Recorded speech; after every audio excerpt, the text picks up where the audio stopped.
nervous? No. Where's your answer? Dennis Beckham, let the ball on! Dennis Beckham! Dennis Beckham! Dennis Beckham! Dennis Beckham! Oh! Oh, no! Oh, yes! He missed it. Welcome to the Suffering from Joy podcast. We got our fair bits of suffering in this weekend. Another late goal, another late loss. Not sure what we talk about here that much, but this seems to happen to us a lot at RSL. We're not the only ones, but we're at altitude, some things happen. So I guess we will start with Scott. How are you feeling? The record temperature change in Austin is wreaking havoc on my allergies, and I'm going to try to not sniff too much while we're doing the podcast. Yeah, that would be nice. We went to FCTO last night and we were like, oh, it'll be like 75 at kickoff. And the feels like temperature was like 20 degrees below everything. And then it was a great game to watch because the balls and the ball stands and everything was just blowing everywhere. And we won, which is nice and new. But yeah, it was I a didn't good know show. that we were allowed to beat that team from North Texas. We were, and the highlight of the game for me was their whole team got super mad because we took a free kick as the ball was moving, even though that had happened like 5 times in the game already. And then as the game was winding down, they had a deep free kick in our zone, and they couldn't get the ball to stay still. And one of the guys started jogging up to the ball, and all of us in the little fan section were like, "Oh, hold it down, like an NFL kickoff. Hold it down, hold it down." And the kid leaned over and he did. And it was fantastic. He eventually figured out it was a terrible idea and just put his foot on it. And they, rolled it out like he would a free kick like that. But that was a lovely, lovely Palmer Field moment for the 10 of us that were there. Seth, how are you feeling today in a, I assume, colder than us environment? Yeah, there's snow on the ground here. It was 59 degrees yesterday, so it's the Midwest. You get used to it. I attended a pretty bizarre and awful match instead of watching this match. So before watching it on replay, it was like, oh, okay. It was another 2-1 match but it was cold here Saturday night for that match. It was, I think wind chill was about 20, and Soldier Field with 8,000 people and 20-degree wind chill, bad. So being in Salt Lake would have been a little warmer. Yeah, I will point out to support Scott's point, it was 95 4 o'clock yesterday, and it was 38 when I went to the gym this morning. Yeah, that's pretty So, crazy. yeah, bit of a swing. A lot of wind chill, 40, 50 mile an hour winds here. I'm You sure know what? But you should but be thankful that this is happening during South by Southwest in Austin, so more people don't move to Austin. or just everybody in South by Southwest leaves, but we'll talk about that later. But congratulations on your 6% rent falling reduction in Austin. Yeah, sure. So, Seth already said he didn't watch the game live. I watched not most of the game live. Scott, did you watch the entire game live? Yes. Although I realize for some reason my Apple TV has this thing where it automatically puts me like 20 seconds behind whatever live is, and I have to constantly do it. Yeah, Devin's giving me a look right now. But every half I have to jump it forward 20 seconds. So I invariably get one, I feel like I'm watching in the past, and two, game chat inevitably spoils everything that could possibly happen. Yeah, I usually try to mute unless I know I'm on point, or I'll post things to be like, am I ahead? Things like that. Yeah, is it 10:17 right now or 10:18? Yeah, that's always great because, the people reading it are doing it at the exact second that you posted it. It's my favorite. All right. So Scott, as somebody who experienced this mostly live, how did you feel about the game, our lineup, our tactics, the way we came out? Lead us off. Overall, I think there were a lot of fairly positive things about this game. I thought Austin they had a good setup and a good style for trying to play on the road, especially in MLS. I think their problem were more the individual performances as much as anything else. some of that's a concept of injuries and just who's available, and some of it is also that I think the sum of the parts is. I'm sorry. I don't think Nico gets as much out of this team as he should. And I think all the pieces fit in a particular way that he refuses to make them fit, except when he's kind of forced to. The biggest problem with this team right now is that our club record signing doesn't score goals, doesn't make runs to get open, can't receive the ball, and can't do hold up play. And when you're, and this gets exacerbated when Nico tries to sit back and try to protect a lead or try to protect the whatever the score line is, and Austin can't get out. They just can't. And whenever they even kind of get a semblance of that and they kind of pass it around, it looks really good, but it happens, once a half. If Austin could try something new, maybe try that new striker they signed who already scored a goal intentionally, which I remind you, Mirto Zuni has not intentionally scored a goal yet this season. Just to try something different, to see if Christian Ramirez can provide that kind of hold up play or provide that kind of help to the rest of the team around him in a way that could unlock them. That Izuni just doesn't. He's just on an island by himself. But Phil West. Scott, I'm gonna stop you here for a second. Yes, Izuni is on an island by himself, but like our midfield outside of Facundo Torres did what, nothing to get the ball to the final third in this match. I mean, we were exclusively playing down really one of the wings.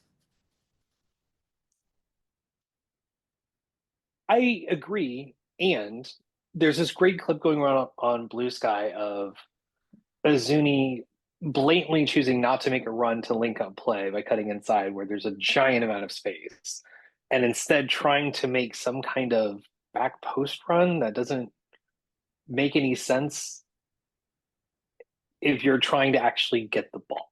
I'm actually kind of worried that he's making runs that are avoidant of the ball at this point, as opposed to trying to be involved and get the ball at his feet. Yeah, and I think I'm gonna kind of side with both of you here. I agree, like in this particular game, the midfield wasn't great at feeding Uzuni, but at the same time, we've tried everything else under the sun, and there's still no Uzuni showing up, so it's hard to lay this one exactly at the feet of the midfield for me. Seth, any response? It is a question of, okay, do we feel confident in a back line that can build something up? Do we feel confident in a midfield that can advance it? Do we feel confident in a final third that can get it done? And right now, the answer to that is maybe, no, and no. Yeah, I mean, this is all well and good to talk about, like, oh yeah, we have the winged hussars ready to back us up, but like, we got who we got. So Yeah, and it's a question of like recognizing, yes, this is a team without Danny. This is a team without Owen. This is a team without Brandon Vasquez. This is a team that I was very disappointed to not see Mikkel Dessler in the starting lineup, and John Gallagher was frequently out of position in this match once again. one notable thing that I think we escaped with, but again, like I don't know, this to me wasn't exactly like a game of moments as much as it was back and forth. We were on the road. RSL's a tough place to play. We had our whacks at goal.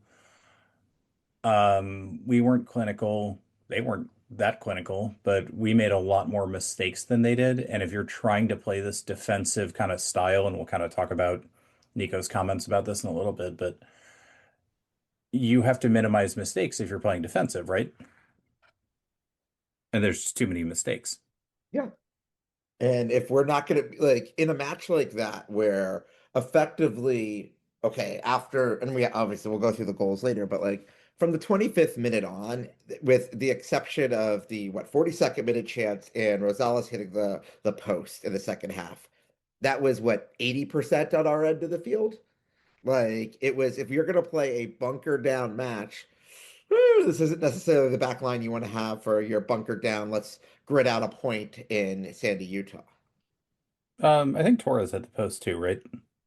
Uh, Or are we Torres, no, conflating the Torres two was things? saved in the right before half, Okay. and then No, it was Torres passed it to Rosales who hit the post, and then Alice Stewie sort of freezes and doesn't take advantage of it. Okay, yeah. I think Jorge got a little hard done by the commentators there, but Yes, but it's also that like, okay, welcome to the show here. You have a chance. That isn't the commentators were treating it as a golden chance. I would treat that as maybe like a silver bronze chance, but like it was still a chance. well, I mean, the commentators might be right, but because we have these awesome Apple camera angles, we have no idea if there were like three people in front of the fucking goal. That's kind of my issue. Yes, but Like, there was I'm pretty based on the replays I have watched that I'm pretty sure there was an angle there. Was it a goal? Was it a 0.5 XG angle? no. No. But was there an angle there that an MLS player should probably score from? Yeah. But this is also 3 minutes into his MLS career, and will give him grace and dignity on that. Yeah, I don't even know if it's like should score, but like you should whack it and put it on net. Let's put it there. Yes. Okay. And I mean, he did kind of go, oh, maybe if I like shift it, I'll have some more space. He didn't like just whack it into the fucking gods or anything. It was kind of like, oh, I'm going to try to be composed and like settle it and then get a better angle. And then he went, oh shit, there's no better angle and just hit it anyways. So, congrats to Jorge, on his debut. I was a little surprised to see him on the field. I was surprised to see him in the 60th minute on the field. Yeah, which kind of makes me think they wanted him as part of the plan, but the whole like Canada, US international slot things made it a little more complicated. He can be signed to a supplemental roster spot on an international slot any day we want. Yes. Scott, any thoughts here since we're kind of jumping around? I was a little surprised to see that he was the kind of first option to change things around more than anything else. I was also reminded that he is 22. He is older than I thought he was. I thought he was a little bit closer to the. I thought he wasn't able to buy alcohol in Texas. Um, and I think if you're inherently kind of like planning out your roster based on a decision that has not been made yet, you're kind of already in some problems.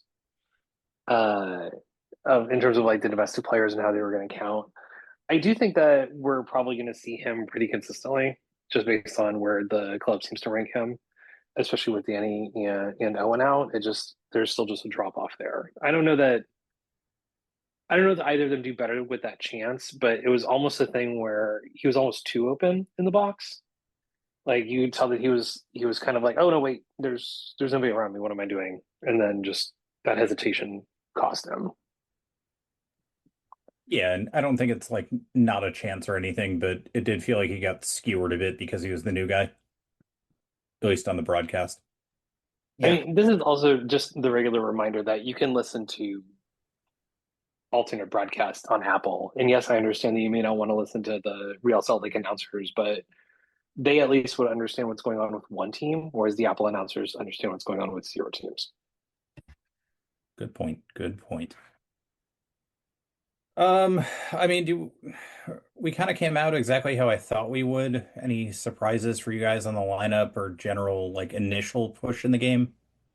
I mean, I was a little surprised that Bell was starting at this point. I thought, especially with Biru out, we might have seen either Rosales back at that position or more likely Jean Kolmanich, as we saw in the opener against Minnesota. It was a little interesting to see Bell starting over Jean. I do kind of wonder if that's sort of like a betting in process, like, hey, here's trial by fire. Yeah, I mean, Get to know he your friends in the scored, backfield. so like, yay. Yeah. Yeah. He is tagged with Mirto Izuni for Austin FC goals through 4 matches. He probably had the best sofa score on our team, right? Because he got the goal. Let's go look at our friends at Flash Score here. Our highest score there was yes. Actually, no, he did not. He did not have the highest score of the team there. The highest score of the team is going to be to our Lord and Savior Brad Stuver at an 8.5, Deservedly so.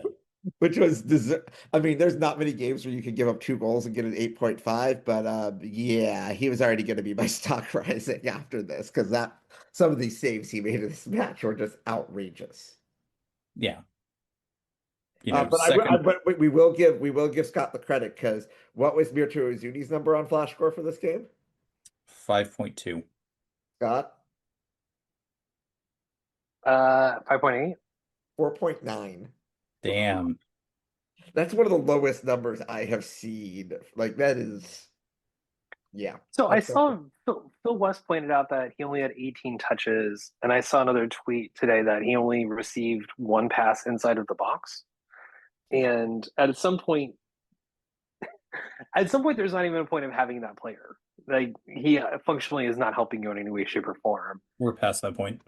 We're well past that point, and it just is not great that the $12 million striker is getting shut out by Justin Glad and random like RSL defenders. Justin Glad Yeah, I got actually thought 8.9 on this match for keeping Mirto Uzuni in the bag. I actually thought Justin Glad was like a football manager name you had just made up. Oh no, he MLS veteran Justin Glad. Sure. He actually is a designated player for them. I realized earlier this week, which I did not realize. Okay, I will defend the one time Mirto Uzuni received the ball in the box, he turned and got a decent shot off, like smacked it at goal pretty hard, but Yeah, that's not what we're paying him $12 million. that's the Paying $12 bare million for. minimum. Well, Yeah, yeah, it just becomes the problem of like if you're a striker who's not scoring, you need to help out in other places, and he doesn't do that, and he doesn't score. Yeah, and I mean that's the whole thing, right? Like, people are like, "Oh my God, Erling Haaland only had 11 touches." It's like, well, he scored on 3 of them. Like, if you do that, fine, but we kind of talked about it a minute ago. Scott, you highlighted this run where he like literally marks himself out of the game on a breakaway. Fine, come back and play the ball. Maybe you're not the most clinical finisher, or you can play it out to the wings, or you can kind of like receive, hold the ball up. Like there's a number of things you can do at striker, but it's not doing any of them. And like as a DP, you want him to do like most. So I don't know what we're doing here.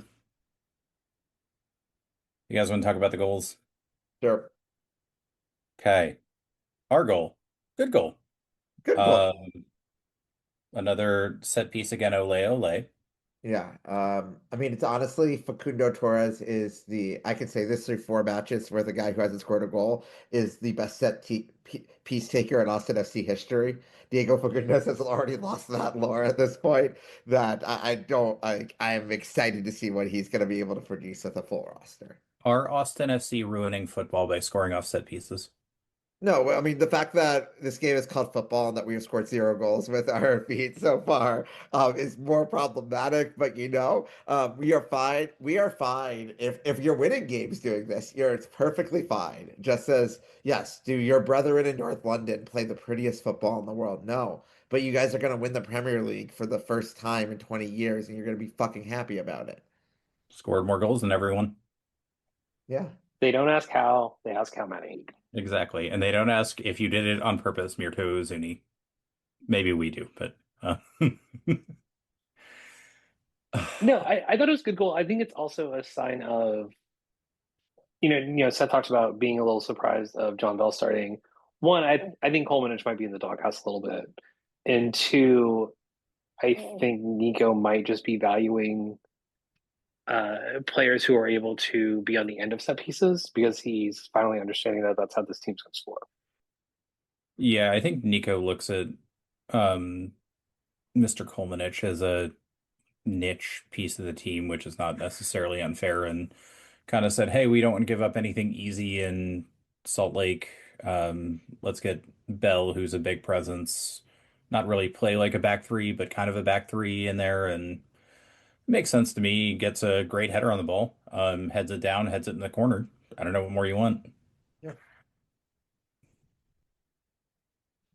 Let's talk about the own goal. Scott, who are you blaming most for this?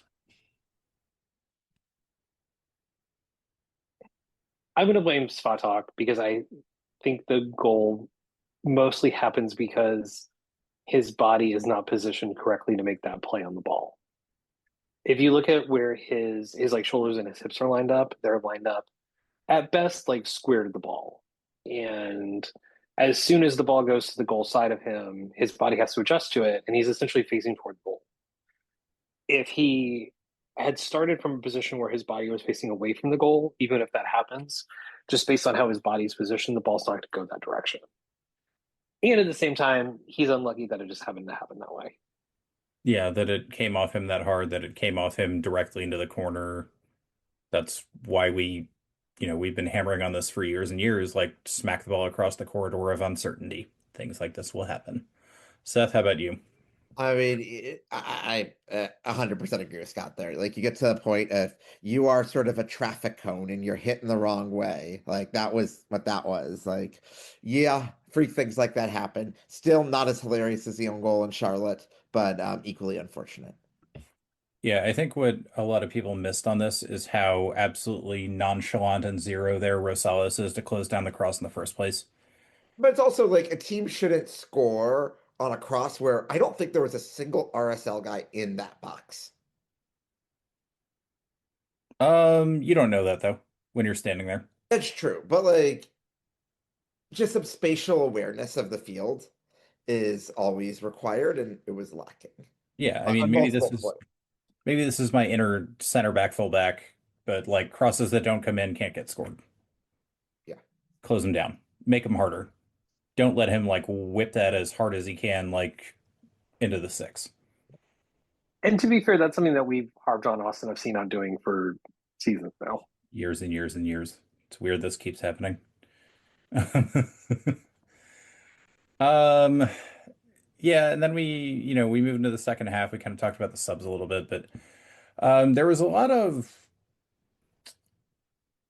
anguish, I guess I would call it, about Nico going quote unquote defensive, and then Nico coming out in the press conference saying, well, we don't go defensive. We only do that if it's maybe like 1-1 on the road in the 90th minute. And I think the truth here lies somewhere in between. Where do you guys land? Seth, you want to go first? Yeah, I mean, we came out.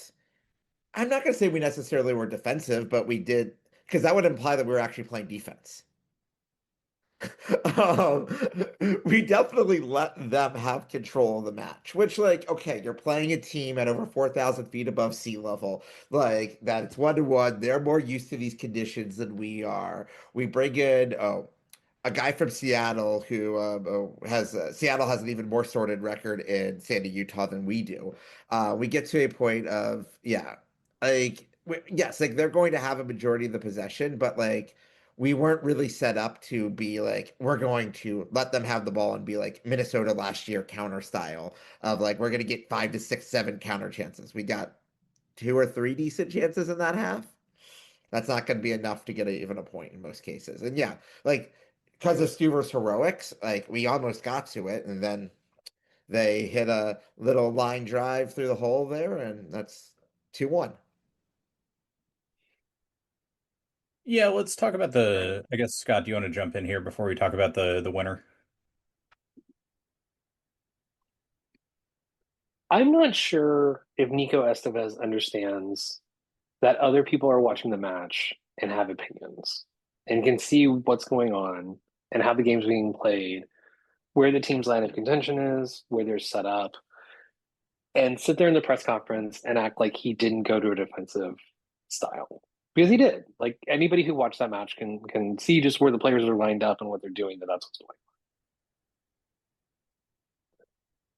on. This is kind of a trend with Nico in his press conferences.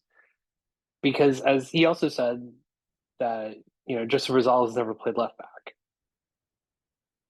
I'm not sure if he realizes that the internet exists and that we can look up the lineups from Minnesota from, say, 2 years ago before Ramsey got there and see that Joseph Rosales consistently lined up at left back.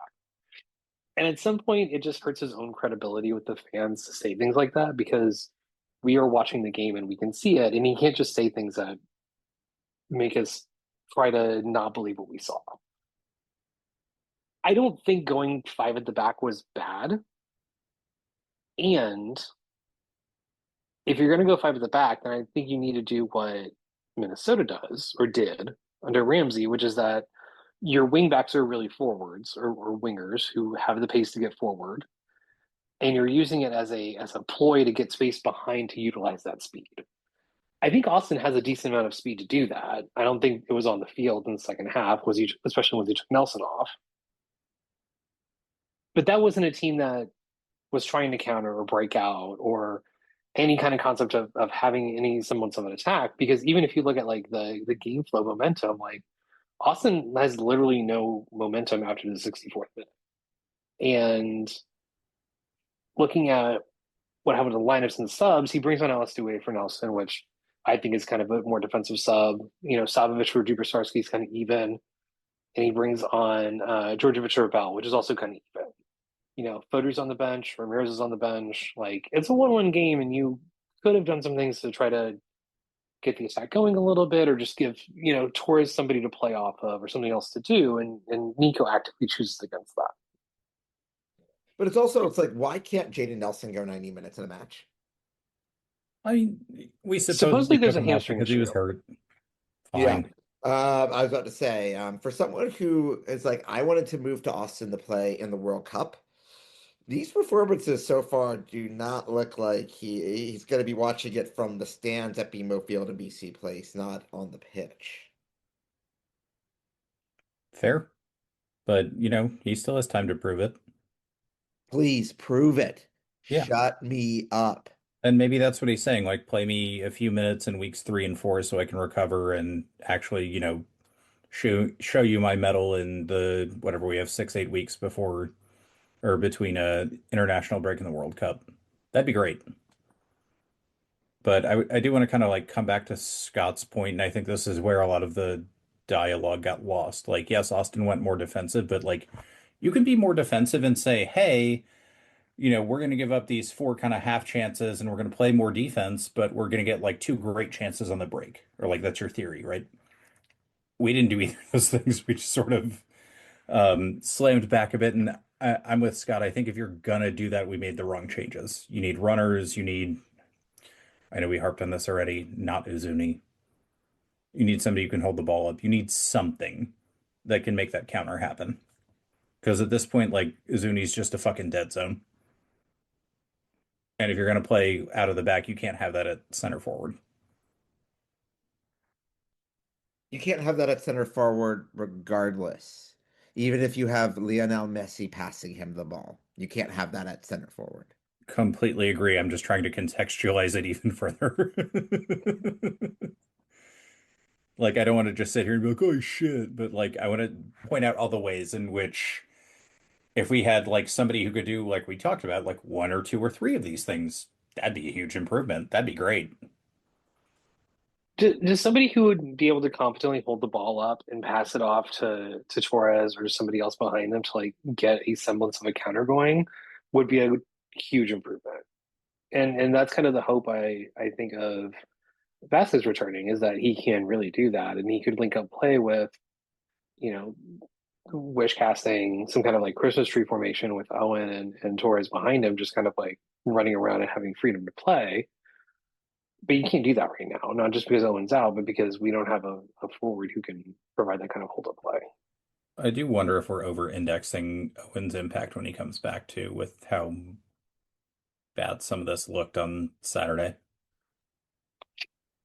I think Owen makes a demonstrable difference just in his ability to retain possession.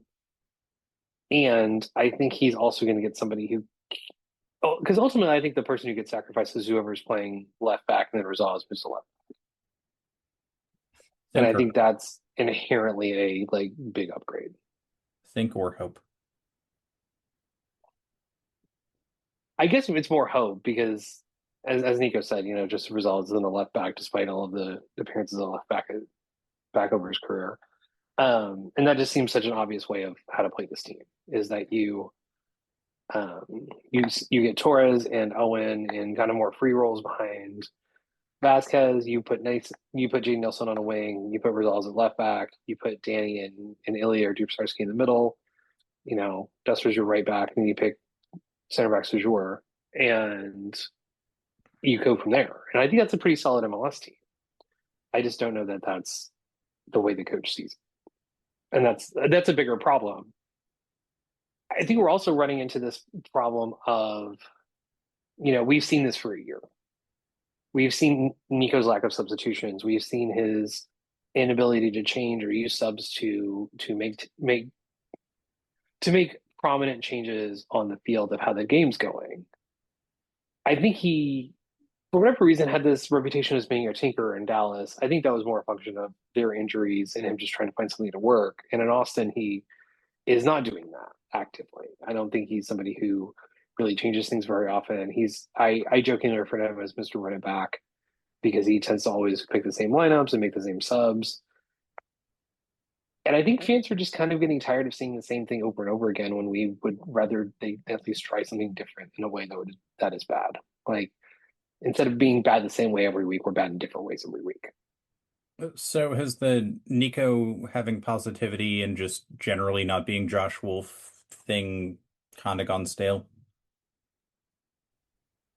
I People think want Josh to. Wolf is a sorry. I think Josh Wolf is a bottom five MLS coach. I think Nico's an average MLS coach, and I think that's a huge improvement. And it still limits your ceiling as a team. Okay, Seth. I think Nico is a slightly below average MLS coach, where Josh Wolf is not an MLS coach. And at this point, if he hasn't found an MLS coaching job, will not find an MLS coaching job at this point as the league continues to improve.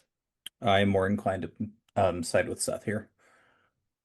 I do think Nico got a lot of grace and a lot of credit when he first came in just by having a positive attitude, talking to fans, not being an irascible dick. And, you know, we played a little bit of decent, like, okay, we won a couple games, and that helped, and everyone really wanted to be optimistic. But, I guess you would call it the honeymoon period's over, long over at this point. And to be fair, Nico did get us in the playoffs, and he got us to an Cup final. Like that is a demonstrable success. I'm also a big believer that bad coaches can do a lot more harm to a team than good coaches can improve them. Yep. And I do think that he's making some, I'm going to say at this point, stubborn choices that are actively making the team worse on them. Would you like to elaborate on that? I mean, first and foremost is not playing Joseph Rosales on the left. I think everybody can see that all the time. He even had him as on the right side of a midfield three on Saturday, which makes no sense in any way, shape, or form of where he is. And we can see, those of us who are watching the games can see that's not working. I think the other problems are his lack of substitutions, especially early on the season. On Saturday was another match where he didn't use all five, which seems he doesn't seem to trust 16 guys on the roster, and that's a problem in and of itself. Yeah, especially when you look at, I know he's not the most favorite person in the fan base right now, but like Sabovic is coming on. You don't trust those other guys as much as Sabovic? What's going on here? And it's not like he hasn't had essentially two full, off-season windows to deal with that. Yeah. This roster build out that Roto had is not worked the way it's intended to. I mean, that's the question though. Is it the roster build or is it Nico or is it both? Yes.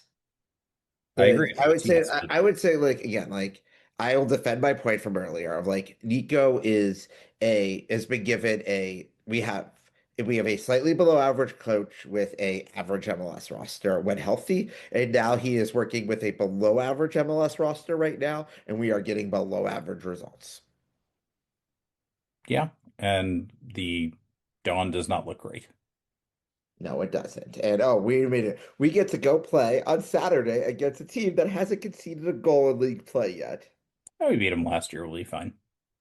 But they are having to travel on Wednesday, and again, they have to try very hard in CCC No, in hopes that it's tomorrow. It's is it tomorrow? which will probably be today when the podcast comes out. But it's a Tuesday. They get 4 days to recover. They do have to play at elevation in Alajuela. But like they've also, if you remember, this is the second time that Alajuelense and LAFC have played a CONCACAF Champions Cup. Alajuelense got a result in the second leg in LA the last time, but LAFC got a result down in Costa Rica. And I think they will somehow pull out a result in Costa Rica tomorrow night. But I will be watching with election returns on the other side because I'm a crazy person.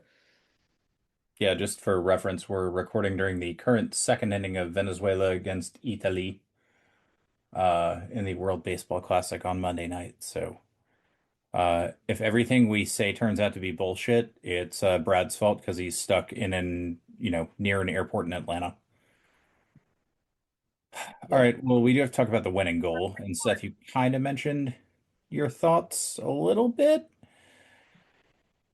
Yeah, I mean, Bad defense, Stuver.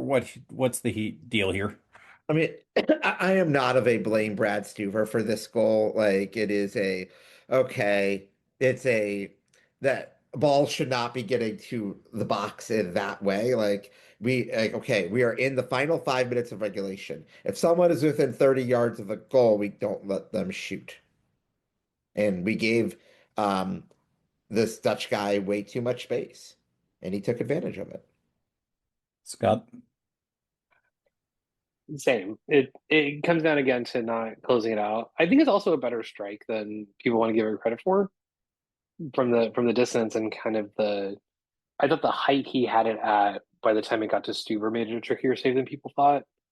I mean, ideally, I'd like to see Stuber be able to get a hand on that, but if you're going to let players shoot with a clear sight line and not closing them down and they get their time, like this is what happens. Like we can talk about MLS not being as quality as some European leagues, but the quality in MLS is high enough that you can't do this and expect them to just not get a shot on goal. Yeah, I think this is a little bit of naive technicality where we kind of let him, and the way the ball comes through is odd and really sets up nice for him. And like, the RSL player does a great job ensuring it too with his body movement, but we sort of just let the ball run and run and run, and it just sits up for this great hit. And like, points to him, he sets it up, he actually like smacks into the side netting. It does swerve away from Stuver and kind of knuckles back in. But this is something that that I kind of hate about US soccer. Like, I never expected an American player to score this goal, like given 1,000 chances. And I'm not saying like this guy's better than any American player or anything like that, but like it's a very fluid technical strike that you're never going to see an American player even hit, because of the way kind of US soccer brings you up very rigid. But um, sidebar for that one. Anybody blaming Stuver for this didn't watch the rest of the game because he bailed us out several other times. This is something I think he maybe could save, but like expecting him to is completely unfair.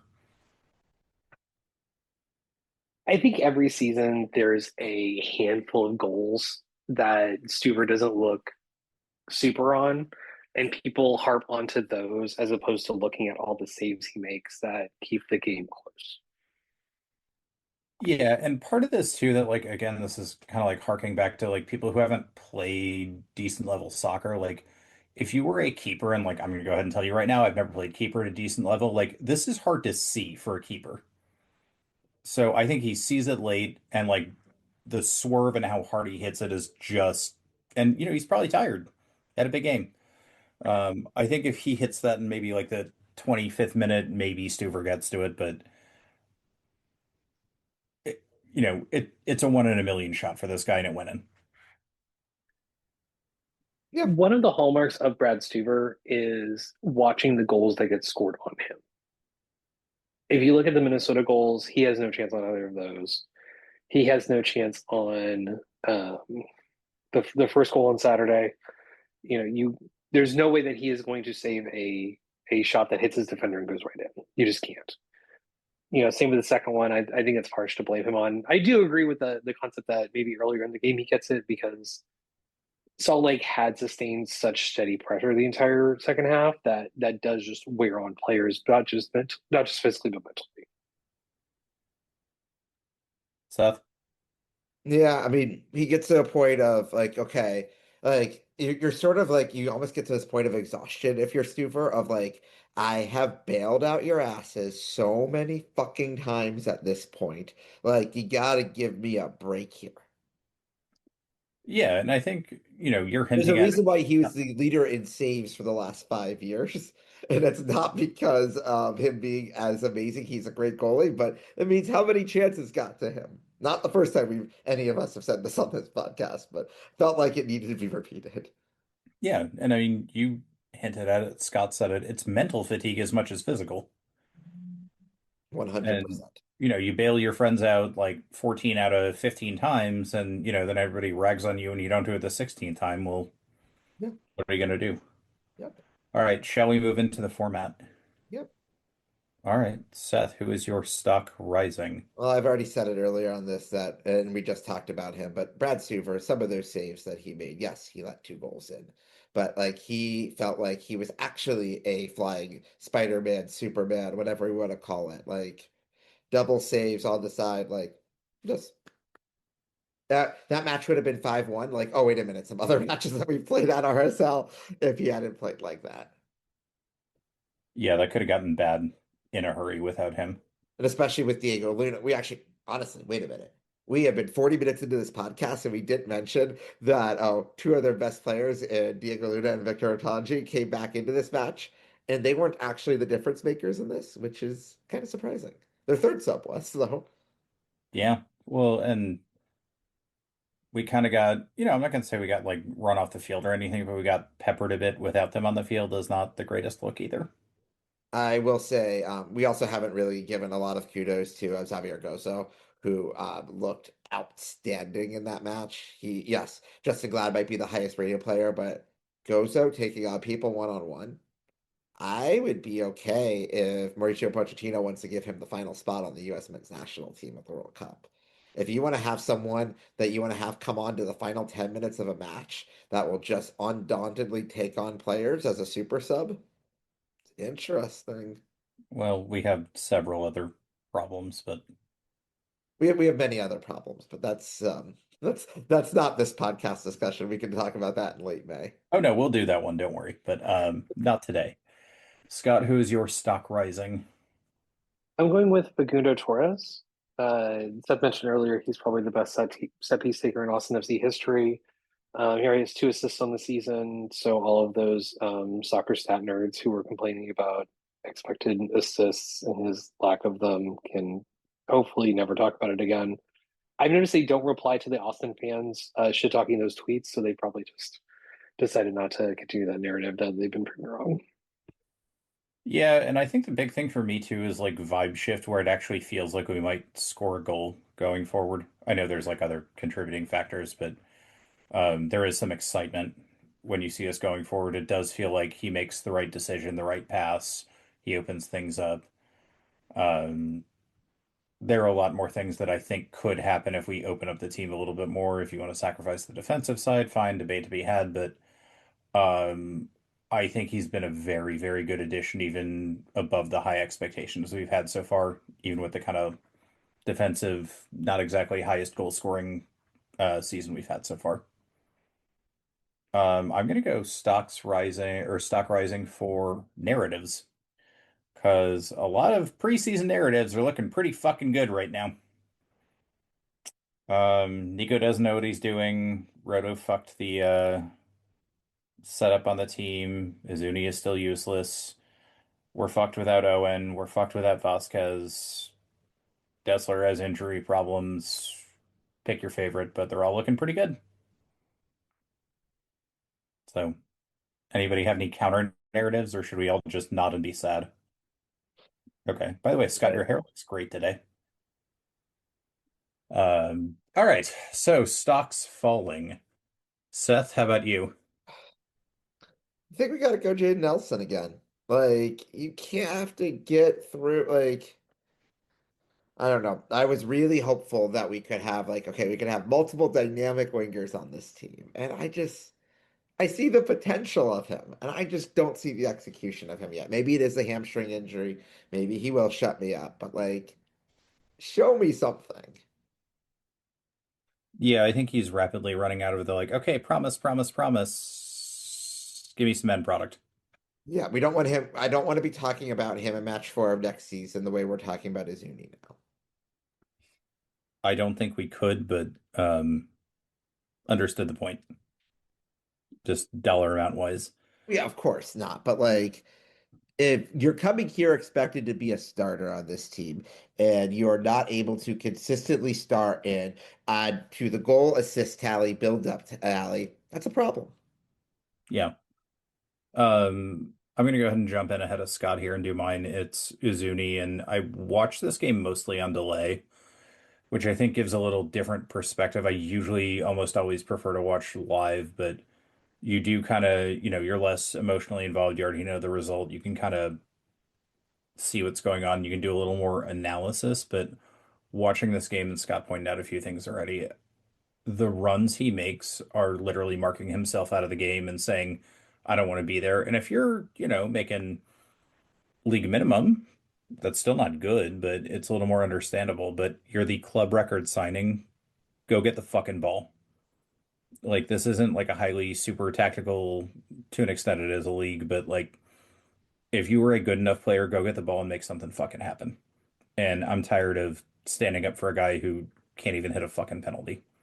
Scott, stock falling? I'm going to go Nicholas Dubersarsky, who I thought just kind of looked overmatched on Saturday. Um, I'm hoping that he's not having related issues to when he got almost knocked out on Saturday. But I'm worried it'll kind of be the case, and I think it's telling that of the two center mids who got taken off, that 35-year-old Elias Sanchez was trusted to go 90 minutes and not him. Yeah. He didn't look great from the little camera shots we got. But who knows? Like, it's hard to tell.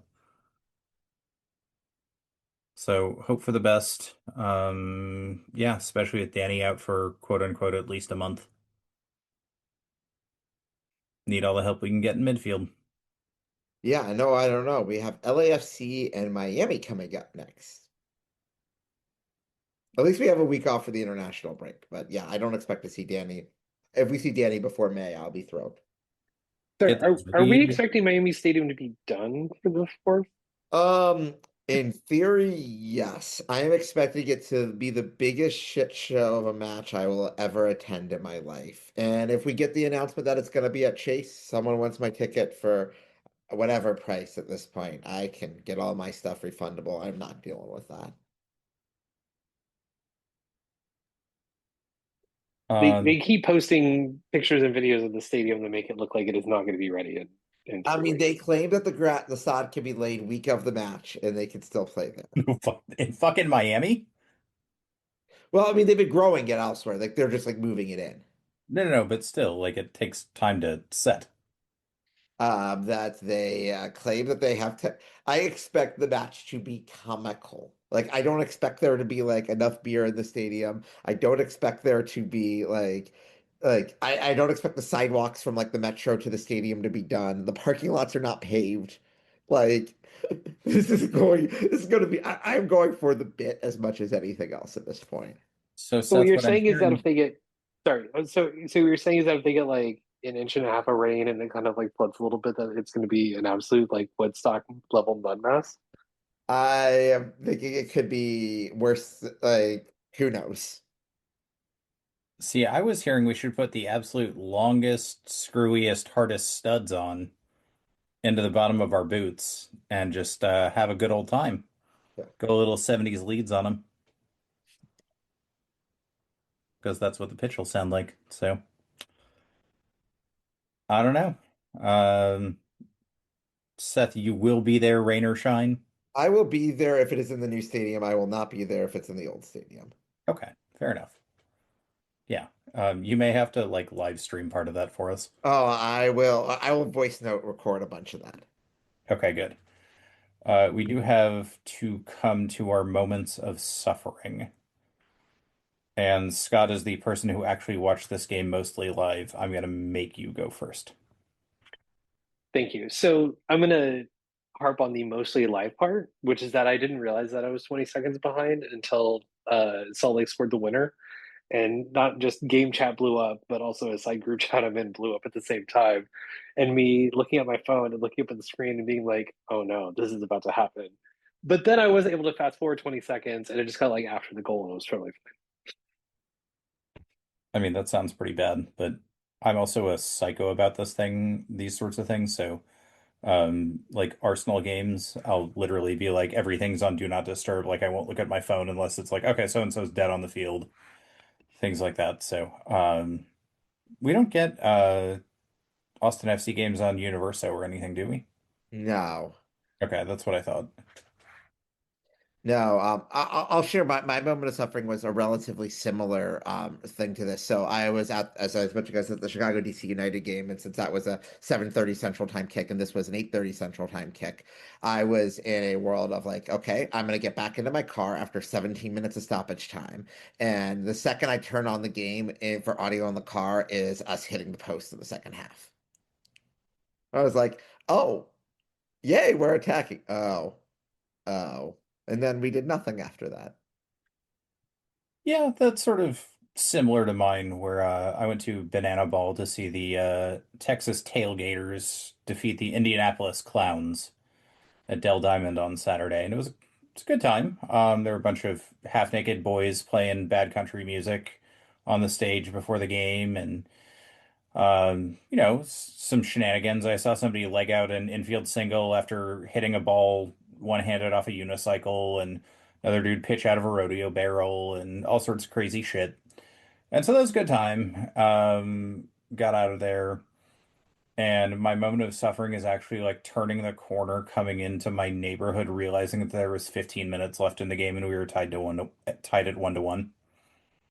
Because I was just like, this is not going to turn out great at all. So, that just moment of apprehension that always seems to come true.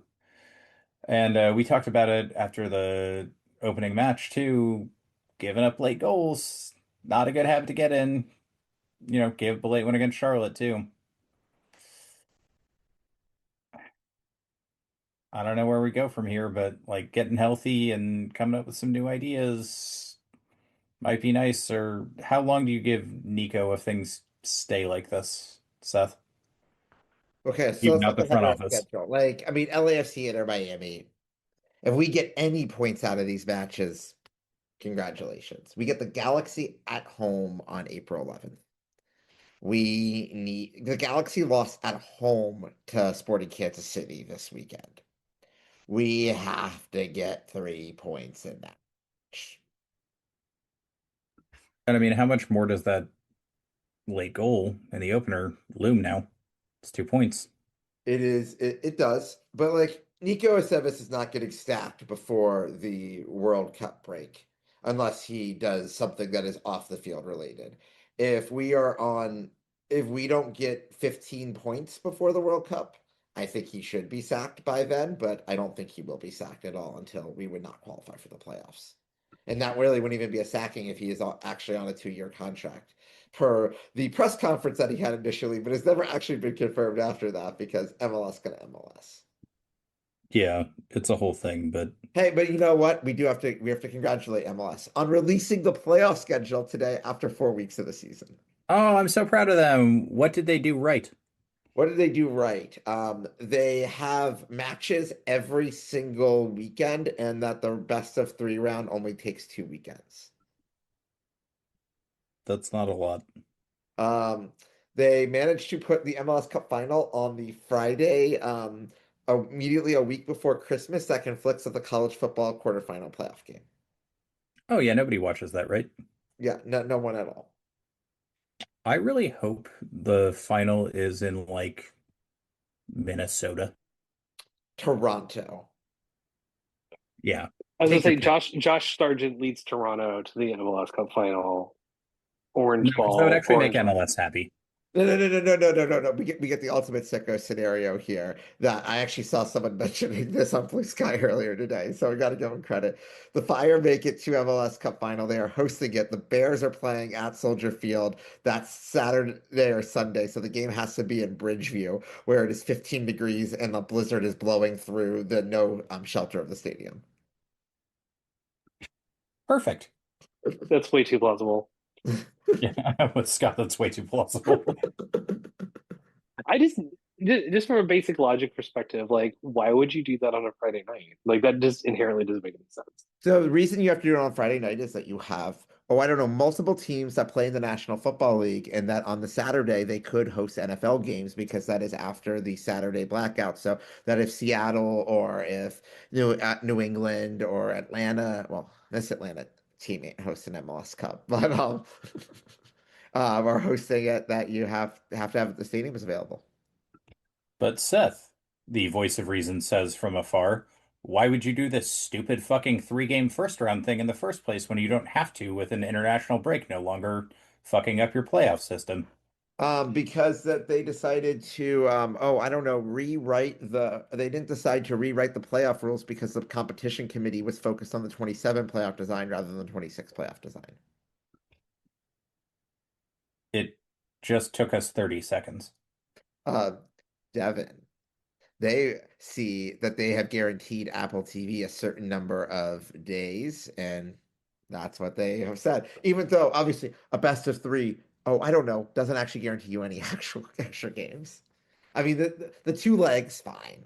That's annoying, but it's fine. At least it's like, okay, we're gonna have a do or die playoff game on Tuesday, December 1st, and fill in the blank place with 8,000 people present and 50,000 people watching on Apple TV. Oh,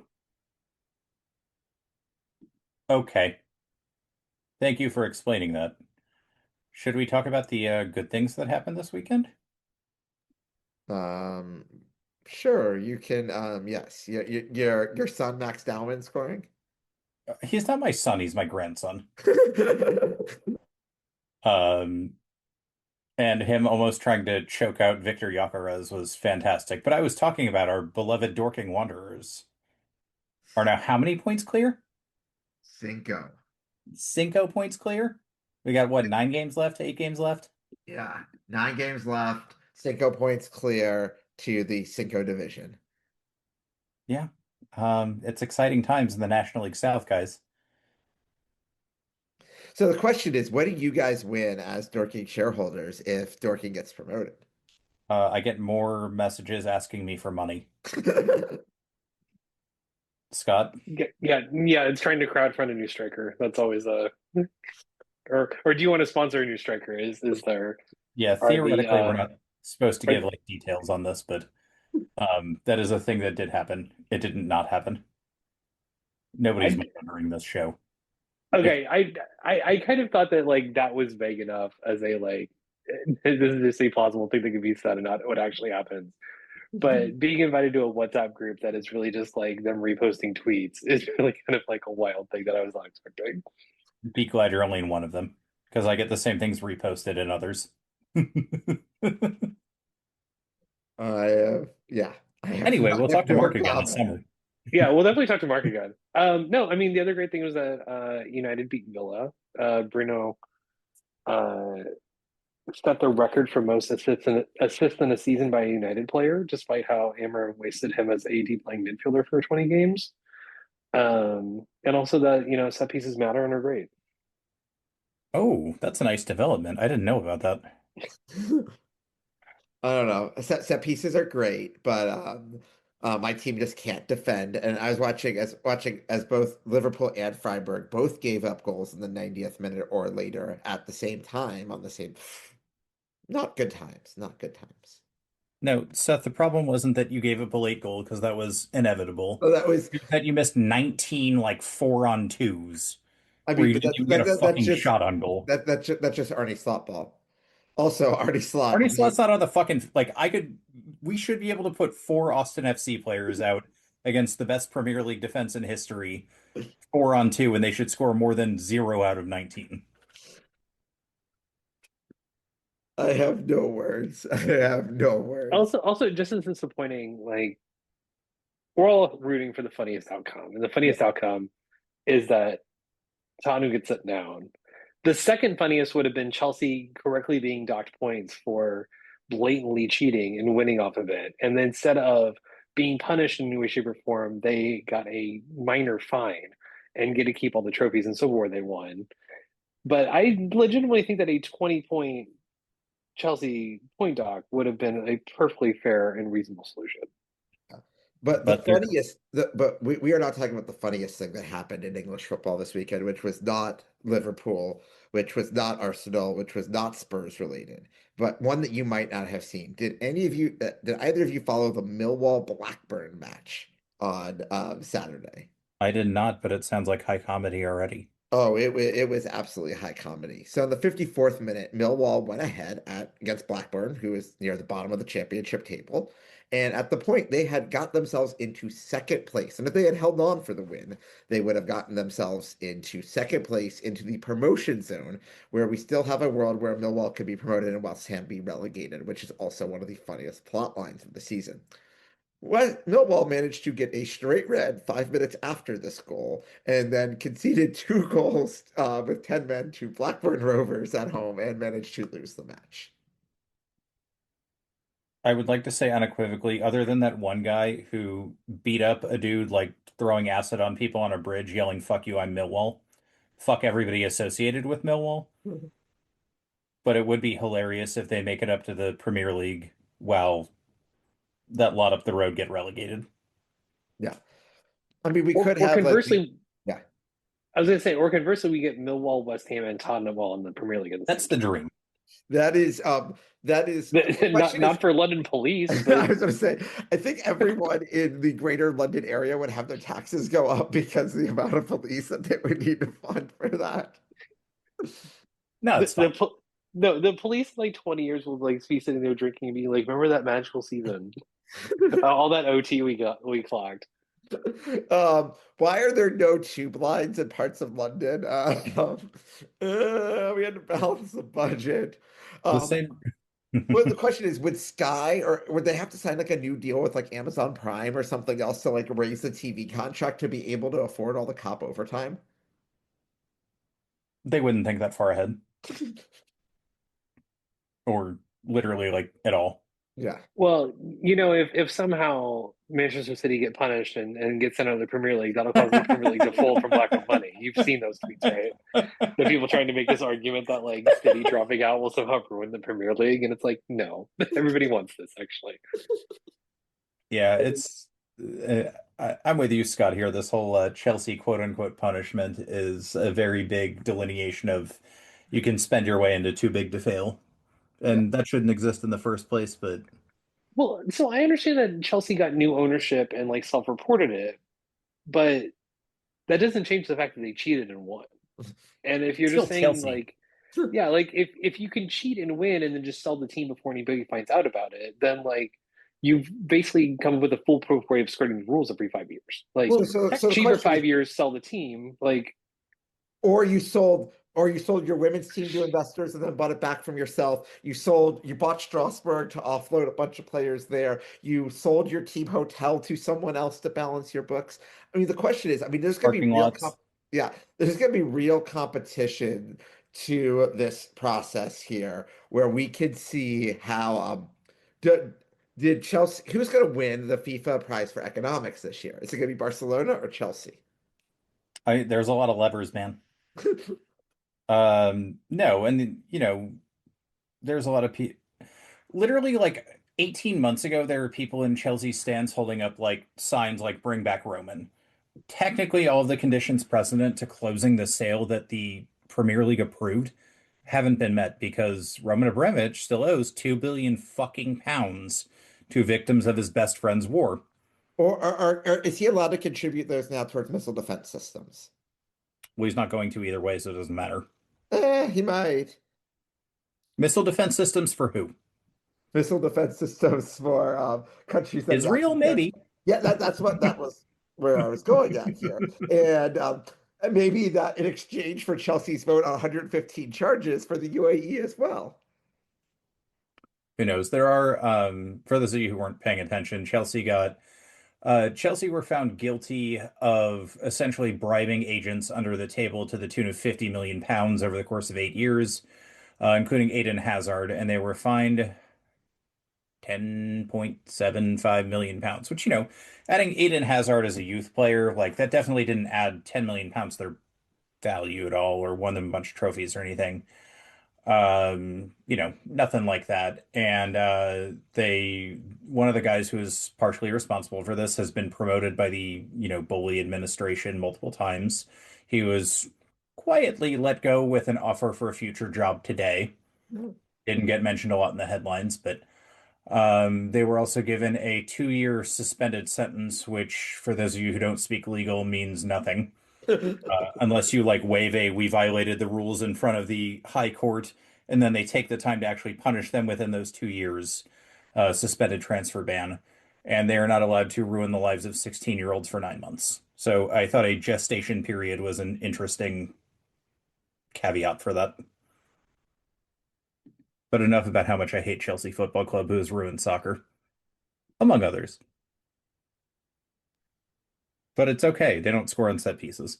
So there's a lot of nostalgia for like older Premier League, and there's a very strong belief that like the modern Premier League is ruined. One, I don't think that's true. I think what people actually don't like is that we don't just have like four dominant teams all the time that you can root for and they win every week. I like the parity. I like the increased chaos. There's obviously still problems with it, but that's not one of them.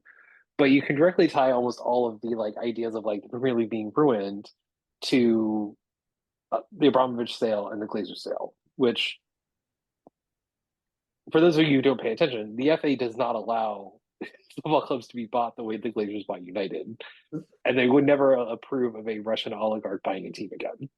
Oh, yeah, they would. Oh, yeah, they would. You think I mean, so? as Okay. They just let the Newcastle. fucking Saudi royal family buy a team. No, they absolutely no. The reason that people like old Premier League is like, oh, this is a nascent global product, not this is a global product. And the people who are mostly complaining about this are people who are like, this used to just be something we would do with our friends, and now everyone in the world is watching this, and oh, and they're coming and buying our tickets, and it's more expensive, and we're losing. Everyone's just out here filming the atmosphere, which weren't any good anyways to begin with. Yeah, The reason people watch the Premier League is that it is still, even if it is more set pieces and more, it is still among the best football products in the world. Is the Champions League a little more fun because it plays a little more attacking style? Yeah. I would prefer watching the Bundesliga because you're going to see more goals. You're going to see way better crowds. You're going to see, but like, it's not the dominant English speaking narrative, and it doesn't have the best players in the world like the Premier League does. yeah, I'm with Seth. If you would just want to like turn something on and watch somebody whack in 8 goals in a game, you don't give a shit who wins, Bundesliga all day. Or the Dutch Eredivisie, where you're just like, they're going to whack in 10 goals, and you're like, wait a minute, how did this guy score 17 goals in a season despite barely playing?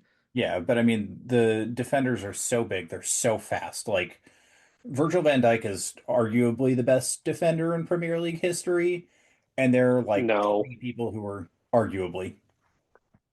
I'm not I don't even even gonna make think that I don't even argument. I don't think there's an argument he's even like. I'm not even sure he's the best argument in Liverpool Premier League history. I'm gonna go ahead and make my point. He's big, he's strong, he's fast. Yeah. Okay. Okay, fair. So So was Emil Heskey, but whatever. he also wasn't a center back. He was not fast either. Yeah, but he kept starting for England. Yep. But you have all these people who are like basically like not quite like defensive end level athletes, but like back in the day it was like, well, I'm kind of a beefy dude who can sort of, run to the top of the box and run back a little bit. Like you can't play in the channels as much in the Premier League as you can in, other leagues or like in Italy where it's like fucking illegal to run. Um, these are like absolute like athletes, and like is the technical level as high as Spain, Italy, Germany? Probably not, but there are enough players with technical level. So Scott, I'm really curious here now to hear how you're gonna shoulder in the top 5 center backs in the Premier League era as all Man United players. Go ahead. I mean, obviously the top two are Vidic and Ferdinand. I don't even think it's questionable. And then Gone I think by a you get while, into but the go ahead. like. I'm sorry. And then I think you Gone get by a into the while, but like. go ahead. And then I think you get into the after that you get into the like. The Harry Maguires, Who's coming back apparently, the which is great. Yapstams. Yeah. No, Okay, I was gonna go into the like John Terry, like Carragher. I'm trying to think of I want to say Terry Adams, but I'm trying to think of how much of his career was actually in the Premier League versus like pre 1992. Yeah, Seth, I'm going to let you jump in here, but my opinion is that Virgil van Dijk would eat Jamie Carragher for breakfast. yes, that is absolutely what would happen. Especially, I mean, yes, I might be a little biased by seeing modern Jamie Carragher saying whatever the hell he wants to say, but we're gonna go ask our friend Claude, who Claude thinks are the best 5 center backs in Premier League history. And I will let's say this: see. one of the weirdest things about that Premier League era is how all of them have become commentators and all of them are bad. And really, the only one who's like kind of good is Thierry Henry, and that's just because he's really trying to impress the the host whose Yeah, name no. escapes me. So to be fair, we have mentioned 4 of the 5 names that Claude came up with as its top 5. So Virgil van Dijk is on there, Vidic is on there, Rio Ferdinand is on there, John Terry is on there. Who is the 5th person that is who is left out of this? Can you, I have guesses, but can you give me an era? An era of the 2010s. Vincent Company. Yes. Okay. I was about to say go back to our previous discussion on the Bundesliga. Yeah. That's a pretty fair list. Yeah. Like, I don't think Nemanja Vidic could play in the modern Premier League. I think Is- he would have so many cards. Not that he didn't have plenty of cards during his time at United, but yes. No, he would be He would fine, not, but he would get, not like, he would have this like Lewis dunk thing where like, yeah, you can defend, but like that's not what a Premier League defender needs to do at this point. yeah, I'm not sure he was ever good enough on the ball for that. I don't think he would be as dominant as he was then. I still think he'd be a very good player. I think Rio Ferdinand is somebody you can drop into any era and he's still the best guy. Like I think he's one of those just complete players who can always do it. Yeah, and back to your point about all the commentators being shit, they're all like Man United shills and Jamie Carragher and Thierry Henry. Um, Paul Scholes's or no Gary Neville's hatred of Michael Carrick as manager is really just like next It's fun. level. It's surprisingly fun, but I also wonder if it's just because like Gary Neville couldn't even hack it at like Valencia. There is a great quote that I wish would be plastered everywhere whenever Gary Neville talks about his time at Valencia, where they got housed by like not even a good team, like 7-1 or something. And they were like, "Well, what happened, Gary?" And he was like, "Well, they changed into like 3 different formations in the first half, and I didn't know what to do." I was like, "Wait, they only changed formations in the first half 3 times? Dude, what the fuck are you? You were a professional footballer for like 20 years. What the fuck are you doing?" Yeah, but he was a professional footballer when everybody just played 4-4-2, and that's No, all no, they no. did. And you were allowed to like, destroy Antonio Reyes' life with your brother, Yes, and it was just fun. exactly. And I will say this: I'm not even sure Gary Neville's the worst coach in his family. Phil still has a job I mean, they lost to now. Houston for now. Dynamo on Saturday night. Like we're I in don't know. times here. 2 things to note from our World Baseball Classic. We should wrap up here sooner rather than later. But first of all, a player for the Cincinnati Reds has hit a home run in a playoff elimination game. It's been a very long time since this has happened. The second thing is, I don't know, Devin, if you saw this in this guy, I don't think you're actually watching this. But that they displayed one of the most amazing stats on the board of global pasta consumption by countries. Because obviously Italy is number 1. Venezuela is number 3. What country is number 2 in global pasta consumption per capita? I'd be curious how this is labeled as pasta. Is it per Same. capita? It is per capita.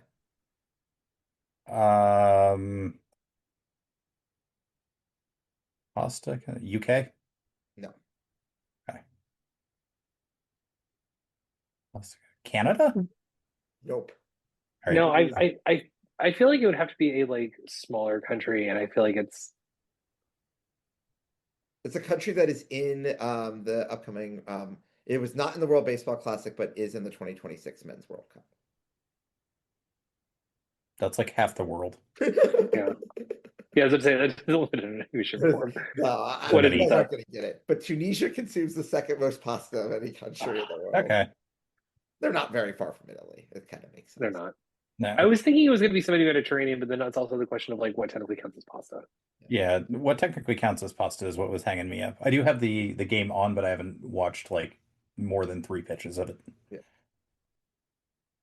But that stat was Right. too good not to share. Speaking of pasta, how awesome was that Ricardo Calafiori scorpion kick save? Never seen that before. Pretty cool. Yeah. All I love right. scorpion kick. Yeah. So we are wandering way even beyond what I consider fun banter time. Yeah. Oh, hello, puppy. So anything else we need to get on before we get out of here, or are we Let's hope to not lose by 5 goals next week. Let's hope to not lose by 5 goals next week. Thank you, Seth. That's the inspiration we all need. That'll get me through my Tuesday. Yeah. Scott, anything you want to add? I feel as though we bring a correct realism in response to toxic positivity, but yeah, I'm just hoping that it's a fun game to go to on Saturday, and hopefully Miami, one, happens at the correct field, and two, is not just like an embarrassment in what is probably going to be the most watched MLS game that there is. Yeah, everything's not on fire, but it won't shock us if it is in a month. It's kind of where I'm at. All right, well, on behalf of Seth and Scott, and I guess Brad in the snow somewhere in Atlanta, thanks for suffering with us. Bye. Thomas here for Austin Jarrett Stroud. It's Diego for goodness! He has written his name into Austin folklore. They just won't go away. Oh, he hits the upright again! That's impossible! The Bears' season's going to end on a double doink. Altidore squares it. Dempsey's missed it. Donovan has it. From hope, there is glory.